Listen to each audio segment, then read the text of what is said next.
All right, you were asked about markings on a few documents. I have the manual here, marking classified national security information, and I don't think you were given a full chance to talk about those 3 documents with the little C's on them. Were they properly documented? Were they properly marked according to the manual? No.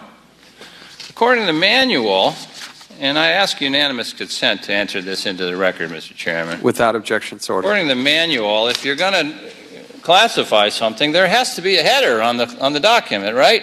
Correct. Was there a header on the 3 documents that we've discussed today that had the little C in the text someplace? No, there were 3 emails. The C was in the body in the text, but there was no header on the email or in the text. So if Secretary Clinton really were an expert at what's classified and what's not classified, and we're following the manual, the absence of a header would tell her immediately that those 3 documents were not classified. Am I correct in that? That would be a reasonable inference. All right.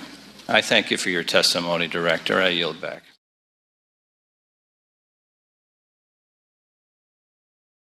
I understand exactly what you testified to on the issue of whether Secretary Clinton sent or received emails that were marked as classified.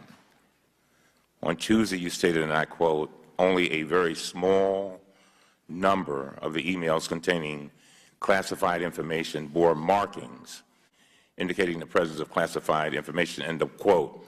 Republicans have pounced on this statement as evidence that Secretary Clinton lied.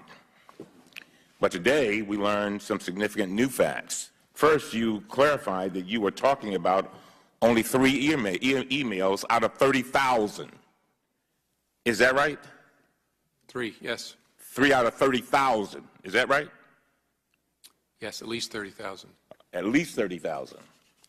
Second, you confirmed that these 3 emails were not properly marked as classified at the time based on federal guidelines and manuals. Instead, these emails included only a single, quote, C, parenthesis, in parenthesis, and then end of quotation mark for confidential on 1 paragraph lower down in the text. Is that right? Correct. Third, you testified that based on these facts, it would have been a, quote, reasonable inference for Secretary Clinton to, quote, immediately, end of quote, conclude that these emails were not, in fact, classified. But there's one more critical fact. These emails were not, in fact, classified. The State Department explained to us yesterday, they reported that these emails are not classified and that including the little C on these emails was a result of a human error.